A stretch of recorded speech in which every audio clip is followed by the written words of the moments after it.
মনে করেন আমার 1 কোটি মানুষ চিনে, তো আপনার কি লাভ?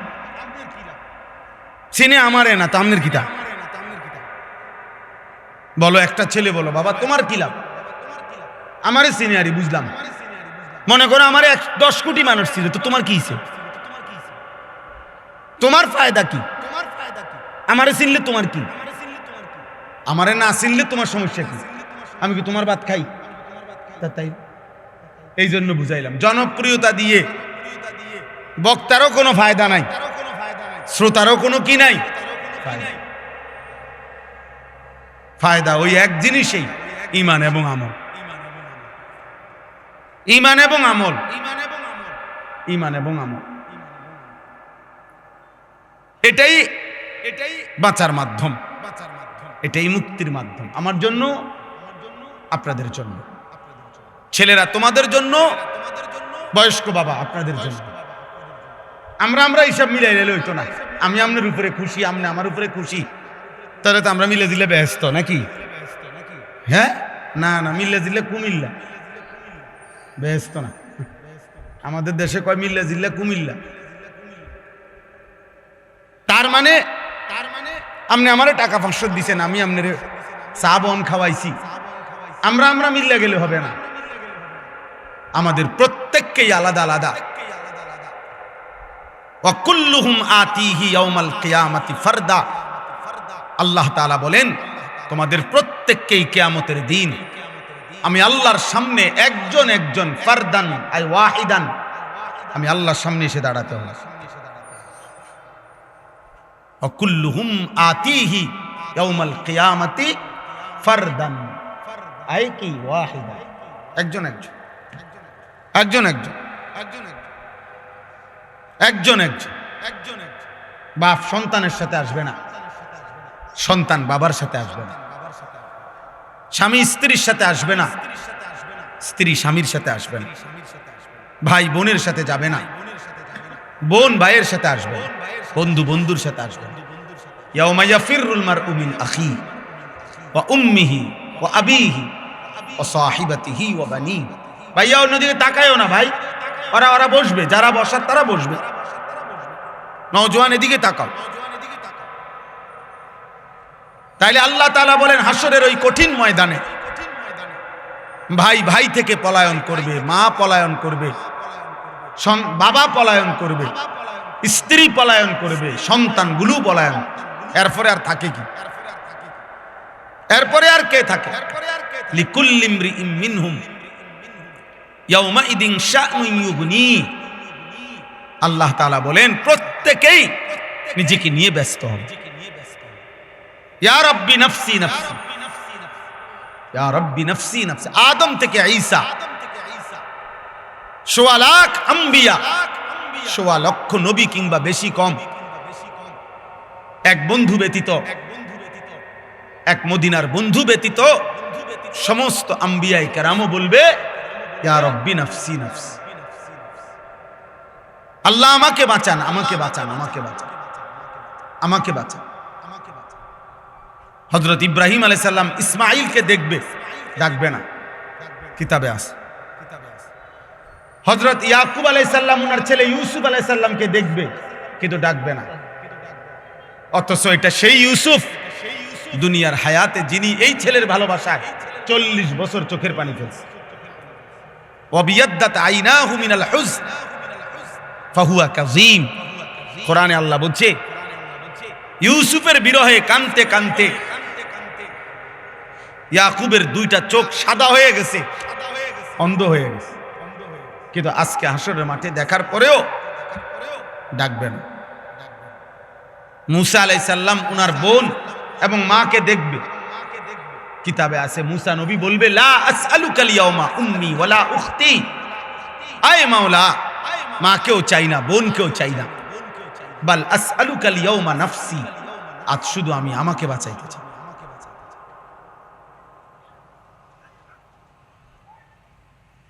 জিব্রাইলের মতো ফেরেশতাও বলবে, ইয়া রাব্বি সাল্লিম সাল্লিম, আয় আল্লাহ আমাকে নিরাপদ রাখেন, আমাকে নিরাপদ। রব্বি লা তুখজিনি ইয়াউমা ইউবআসুন, ইব্রাহিম আলাইহিস সালামের মতো নবী কোরআনে আছে। আল্লাহ বলছেন, আল্লাহর কাছে দোয়া করছেন ইব্রাহিম নবী, যায় আল্লাহ কিয়ামতের দিন যখন সবাইকে কবর থেকে উঠাবেন, সেদিন আমারে বেইজ্জতি করেন। রব্বি লা তুখজিনি, হাসরের দিন, কিয়ামতের দিন। ওই ছেলে, এই, এটা কি? ওই অপদার্থ কোথাকার।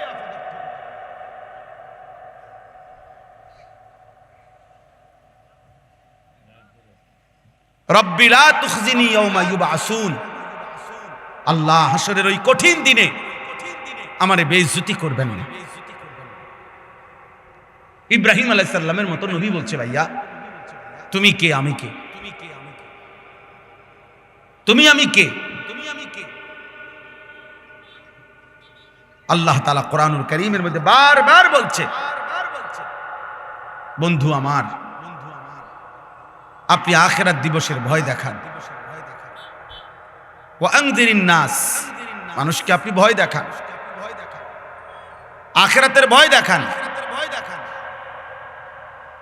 কোরআনুল কারীমের মধ্যে আছে, আখিরাত হাসরের ময়দানের আযাব দেখে জাহান্নামী বলবে, রব্বানা আখিরনা ইলা আজালিন করিব নুজিব দাওয়াতাকা ওয়া নাত্তাবিউর রাসূল। আল্লাহর কাছে বলবে নাফরমান, যে আল্লাহ দুনিয়ায় একটু সময়ের জন্য ফেরত যেতে দেন, এবার যদি দুনিয়ায় ফিরতে পারি আপনার সব কথা মেনে নেব, আপনার রাসূলের কথাগুলোও মেনে নেব। আল্লাহ তাআলা বলবেন, না বান্দা, ইতিপূর্বে দুনিয়ায় থাকাকালীন তুমি ভেবেছিলে এমন একটা হাসরের দিন হবে না, আর তুমিও মনে করছিলা তোমার এই সুখ আর নিয়ামত, তোমার এই মাতবুরি আর অহংকার, তোমার এই যৌবন আর সুস্থতা, মা লাকুম মিন জাওয়াল, এগুলো আর কোনোদিন শেষ হবে না। তুমি এই ফুর্তিতে আর এই তামসাতেই, হায় নওজোয়ান, তোমরা ভেবেছো এটা হইবে না। তুমি ভেবেছো তুমি কোনোদিন হাড্ডি গোশত তোমার আর কোনোদিন দুর্বল হবে না। তুমি ভেবেছো তুমি কোনোদিন কবরে যাইবা না। তুমি এটাই মনে করছো, এটাই ভেবেছো। তুমি মনে করেছো বন্ধুদের এই আড্ডা অনন্তকাল, এই রং তামাশার এই ফুর্তি অনন্তকাল। আমার কাছে কিতাব আছে, ইজা ওয়াজাআত সাকরাতুল মাউত বিল হক, এটা আরবি কিতাব, এটার নামে এটাই আমি পড়ছি এখানে, এটাই আমি আলোচনা করতে চাচ্ছি অল্প। ওইখানে আছে হযরত ওমর ইবনে আব্দুল আজিজ রাহমাতুল্লাহি আলাইহি, বিশ্ববিখ্যাত খলিফা ছিলেন, ইসলামের ইতিহাসের শ্রেষ্ঠ একজন মুসলিম শাসক ওমর ইবনে আব্দুল আজিজ, যাকে ইসলামের পঞ্চম খলিফা বলা হয়। অনেক বড় নেককার বুজুর্গ ছিলেন। ওই কিতাবে লিখছে উনি মাঝে মাঝে কবরস্থানে যাইতেন,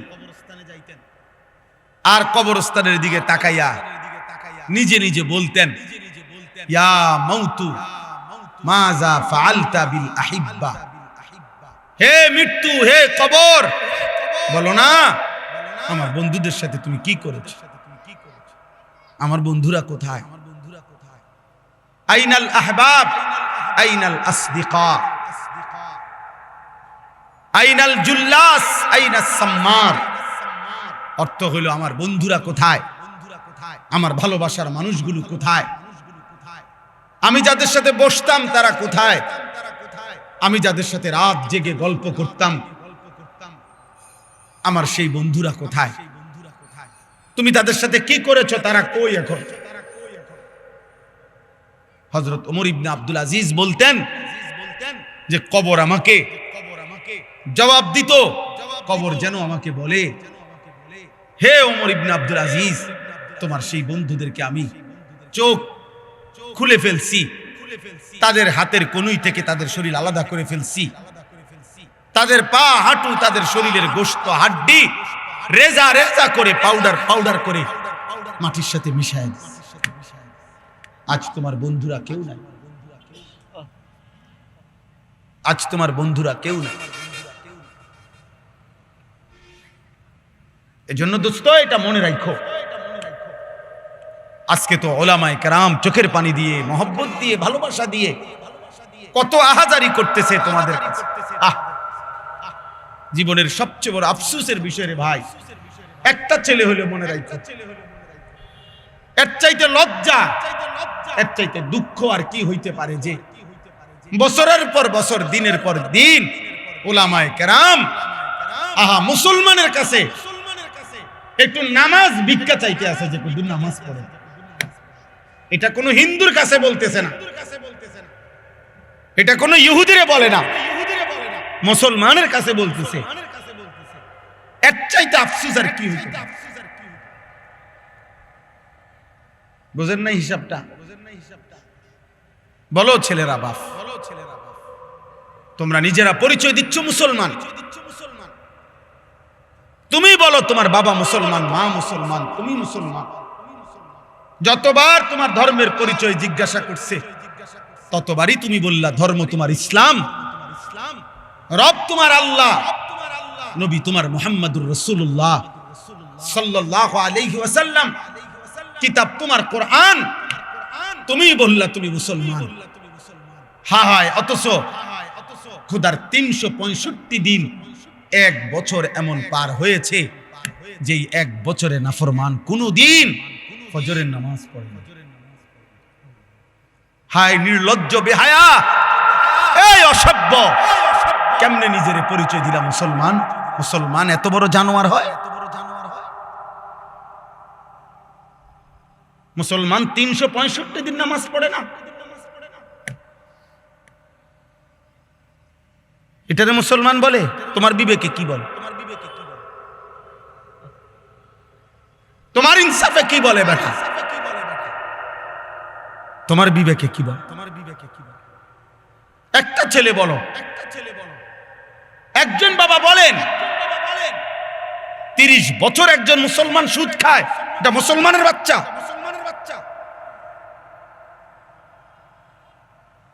একটা মুসলমান 30 বছর ওজনে কম দেয় প্রত্যেক দিন, এটা মুসলমান? একটা মুসলমান বুঝি প্রত্যেক দিন নর্তকীর ছবি, নাটক, সিনেমা, নাচ, গান, টেলিভিশন দেখবে, এটা মুসলমান? একটা মুসলমান বুঝি 60 বছর পর্যন্ত বিড়ি সিগারেট খাবে, এটা মুসলমান? একটা মুসলমান বুঝি 60 বছর বয়সও কথায় কথায় গালিগালাজ করবে, এটা মুসলমান? ইনসাফ বলো ভাইয়া। যদি মানুষ হয়ে থাকো, জানোয়ার না হও, যদি ইনসান হও, যদি মায়ের পেটে জন্ম নিয়ে থাকো, যদি কোনো মুসলমান মার দুধ খাইয়া থাকো ছেলে, তাহলে মুসলমান এত বড় নিকৃষ্ট কেন হয়?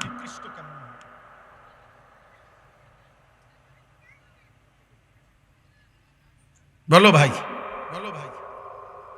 রাসূলুল্লাহ সাল্লাল্লাহু আলাইহি ওয়াসাল্লামের সাহাবী হযরতে আনাস ইবনে মালিক, বিখ্যাত সাহাবী আনাস রাদিয়াল্লাহু তাআলা আনহু, নবীজির খাদেম ছিলেন। এই সাহাবী আনাস রাদিয়াল্লাহু তাআলা আনহু ওমর রাদিয়াল্লাহু তাআলা আনহুর জামানায়, হযরতে ওমর যখন ইসলামের দ্বিতীয় খলিফা ছিলেন, তখন পারস্যে একটি যুদ্ধে মুসলিম সাহাবারা যুদ্ধের ময়দানে, সাহাবায়ে কেরাম এক টানা 24 ঘন্টা, মানে সারা দিন যুদ্ধ করছে, সারা রাত যুদ্ধ করছে। ঘটনাচক্রে ফজরের মুহূর্তে যুদ্ধের ময়দানের অবস্থা এমন তীব্র ছিল যে কোনোভাবে চূড়ান্ত মুখোমুখি দুশ্মনে আর মুসলমানের সাহাবেরা এভাবে ভিতরে ঢুকে গেছে যে যুদ্ধের তীব্র লড়াই চলতেছিল। ওই কিতাবে স্পষ্ট সব তারিখে আছে। ফজরের নামাজ ওয়াক্ত চলে যাইতেছে, কিন্তু মুসলিম সাহাবীরা যুদ্ধের ময়দানে যুদ্ধটা শেষ করতে পারতেছে না কোনোভাবে। কিন্তু উনারা তীব্র আক্রমণ কইরা শেষ পর্যন্ত যখন আল্লাহ মুসলমানদের বিজয় দিছে, কিন্তু ঘটনাচক্রে এরই মধ্যে সূর্য উঠে গেছে, ফজরের ওয়াক্ত শেষ হয়ে গেছে। সাহাবায়ে কেরাম সূর্য উঠার পরে গিয়া ফজরের নামাজ কাজা করছে। এই একবার আমি নিজে ইতিহাসের নির্ভরযোগ্য কিতাবে পড়ছি ভাই, কিতাবে আছে হযরত আনাস রাদিয়াল্লাহু তাআলা পরবর্তীতে মৃত্যু পর্যন্ত, আনাস রাদিয়াল্লাহু তাআলা লম্বা হায়াত পাইছিলেন, উনি অনেক হায়াত পাইছেন 90-এর ঊর্ধ্বে।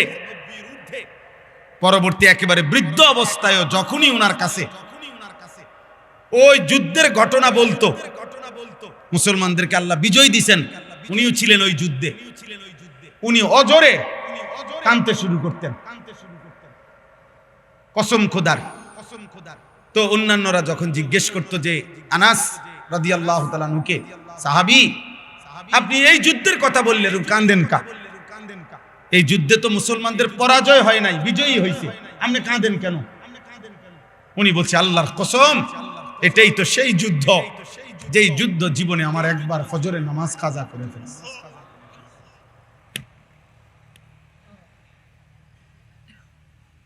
যেই যুদ্ধ আমার জীবনে একবার ফজরের নামাজ, ওটা মনে হইলেই উনি চিৎকার দিয়া কাঁদবেন, হায় আমার জীবনে একবার তো, একদিন আমার জীবনে ফজরের নামাজ তো কাজা হয়েছে, এটা তো সেই যুদ্ধ, আমি বিজয় দিয়ে করব কি, আমার তো ফজর ছুটে গেছে।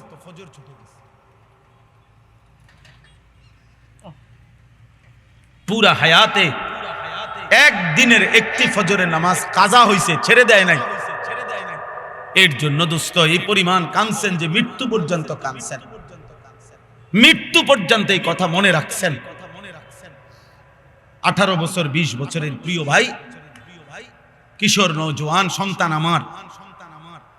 আমার 16 বছরের সন্তান আছে, তাইলে তোমরা যাদের বয়স 16 তুমি আমার সন্তান, তুমি আমার সন্তান। আমি তোমারে বললাম 18 বছর 20 বছরের ছোট ভাই, তোকে আমি বললাম, জানতে চাইলাম তোমার কি মনে আছে মোট তোমার এই পর্যন্ত কতগুলো ফজরের নামাজ ছুটে গেছে?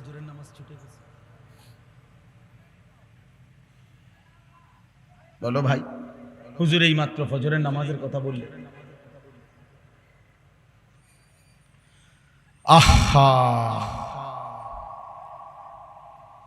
রাসূলুল্লাহ সাল্লাল্লাহু আলাইহি সাল্লাম স্পষ্ট বলছেন, লা ইয়াশহাদুহুমা মুনাফিকুন, এশার নামাজ এবং ফজরের নামাজে উপস্থিত হয় না কে?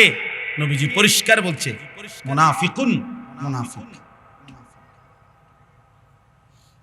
নবীজি স্পষ্ট বলছে যে ফজরের নামাজ পড়ে না সে মুনাফিক, যে এশার নামাজ পড়ে না সে মুনাফিক। তো সুপারিশ মিলবে কার থেকে বাবা? হ্যাঁ, যিনি সুপারিশ করবেন উনি তো তোমাকে বললেন মুনাফিক। তো তোমার সুপারিশ করবে তোমার কোন আব্বা, তোমার কোন বাপে সুপারিশ করবে? হ্যাঁ, সুপারিশ কি? নবীর সুপারিশ মানে এটার কোনো নিয়ম কানুন নাই। নবী সাল্লাল্লাহু আলাইহি সাল্লাম দুনিয়াতে নাফরমান মৃত্যু পর্যন্ত বিড়ি খাইতে থাকবে, আর মরলেই হাসরের ময়দানে নবী সুপারিশ করে জান্নাত। এই তো না? সুদ খাইতে খাইতে কবরে যাবে, নবীজি হাসরের ময়দানে জান্নাত দিয়ে দিবেন সুপারিশ করে। এই তো সুপারিশ নাকি? কথা বলেন না কেন? এই সুপারিশ। তুমি যুবক নারী দেখতে দেখতে, উলঙ্গ ছবি দেখতে দেখতে, আরে নাফরমান বেনামাজি এই সেজদাবিহীন কপাল নিয়ে তুমি কবরে যাইবা, আর নবী তোমারে সুপারিশ করে জান্নাত দিয়ে দিবে। এইটা নি সুপারিশের অর্থ। কে বলছে এই কথা? কোন নিয়ম কানুন নাই, কোন কাগজপত্র নাই, কোন ফাইল পত্র নাই। আহা,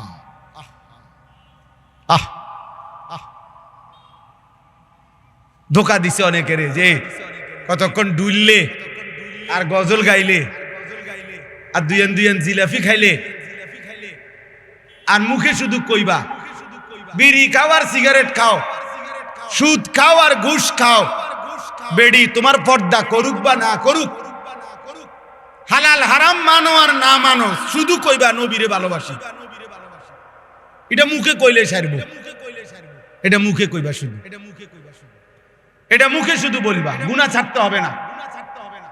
বন্দেগী করতে হবে না, এমনি এমনি সুপারিশ হয়ে যাবে।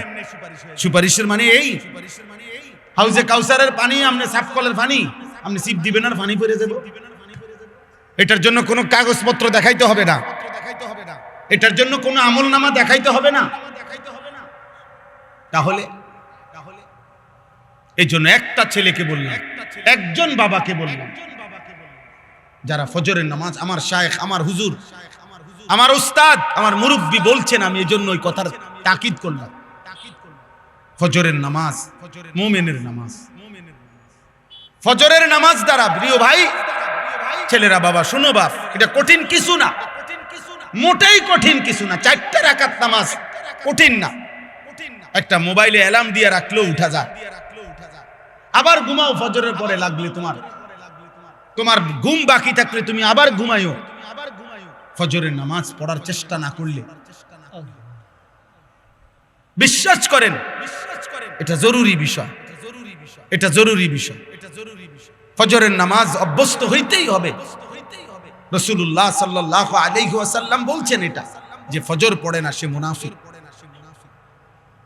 হযরত আব্দুল্লাহ ইবনে ওমর রাদিয়াল্লাহু তাআলা আনহুমা বলছেন, নবীজির জামানায় ফজরের নামাজের অনুপস্থিতি দেখে আমরা মুনাফিক চিনতাম। হযরত আব্দুল্লাহ ইবনে মাসউদ বলছে, নবীজি সাল্লাল্লাহু আলাইহি সাল্লাম কারো ঈমানের ব্যাপারে সন্দেহ করলে তাকে ফজরের নামাজে তালাশ করতেন। যদি ভাবতেন সে মুনাফিক কিনা, তাহলে তাকে ফজরের নামাজে তালাশ করতেন। 2 দিন 3 দিন ফজরে অনুপস্থিত দেখলে নবী বলতেন, হ্যাঁ আমি এমনটাই ভাবছিলাম যে আসলে সে মুমিন না মুনাফিক। এজন্য দোস্ত সব ছেলেরে বলি, প্রিয় ভাই আমার এই কথা মনে রাখো, জুমার নামাজ দিয়া, জুমার নামাজের অনেক ফজিলত, কিন্তু জুমার নামাজের মাধ্যমে মুমিন এবং মুনাফিক চিহ্নিত হয় না ফজরের নামাজ দিয়া। ফজরের নামাজ, ফজরের নামাজ, তুমি তো মনে করছো জুমার নামাজ, না না, জুমার নামাজের নেকি আছে অনেক, কিন্তু তুমি মুমিন নাকি মুনাফিক এটা পার্থক্য করার প্রমাণ মাপকাঠি হলো ফজরের নামাজ। ফজরের নামাজ, ফজরের নামাজ। এজন্য হযরত আব্দুল্লাহ ইবনে মাসউদ বলছেন, রাসূলুল্লাহ সাল্লাল্লাহু আলাইহি সাল্লামের জামানায় চিহ্নিত মুনাফিক যারা, মানে বাস্তবিকে যারা সবাই জানতো মুনাফিক, মানুষের মধ্যে অনেক মানুষ আছে গ্রামে এলাকায় সিল মারা, এটা যে চিহ্নিত সুদখোর, এটা মানুষে চিনে, এমন আছে না? হ্যাঁ। চিহ্নিত ডাকাত, চিহ্নিত হারামখোর, এটা মানুষ চিনে কিনা বলেন? এরকম 2-4 জনের নামে সিল লেগে যায় মানুষের, মানুষ চিনে যে এতে একবারে চিহ্নিত জুয়ারি, নেশাখোর, এতে গাঁজাখোর, সবাই জানে। সকল থানার মধ্যে, প্রত্যেক থানায় আপনার ওই এলাকার চিহ্নিত সন্ত্রাসী, চাঁদাবাজ, চোর, ডাকাত, ছিনতাইকারী, নেশাখোর, গাঁজাখোর, ফুট্টাখোর, বাবাখোর, ডাইলখোর, হারামখোর, এগুলো তালিকা আছে, সম্ভাব্য তালিকা এগুলো আছে, এগুলোর ফাইল থাকে, তুমি জিগাও গিয়া। তো হযরত আব্দুল্লাহ ইবনে মাসউদ বলেন, নবীজির জামানায় এরকম যারা চিহ্নিত মুনাফিক, মানুষে জানতো ভিতরে ভিতরে যে সে মুনাফিক, কিন্তু সে তার মুনাফিকি ঢাকবার জন্য তিনি বলেন যে ওই চিহ্নিত মুনাফিকরাও ফজরের নামাজের জামাতে আসতো, যাতে মানুষ স্পষ্ট মুখের উপরে মুনাফিক না বলে, পিছে পিছে কয় কিন্তু সামনাসামনি যেন না বলে, এই জন্য ফজরের নামাজে আসতো। আব্দুল্লাহ ইবনে উবাই মদিনার মুনাফিকদের সর্দার ছিল, সে প্রথম কাতারে নামাজ পড়তো যাতে মানুষে মুনাফিক না ডাকে। এই জন্য দোস্ত অনুরোধ করলাম, ফজরের নামাজ বিজয়ের নামাজ, ফজরের নামাজ ইনকিলাব, পরিবর্তনের নামাজ। আজকে জন্য আমার হুজুরের ওই কথার থেকে আমিও গুরুত্ব দিলাম। তোমরা একটা একটা ছেলে মনের, আমার কাছে কিতাব আছে গাড়িতে,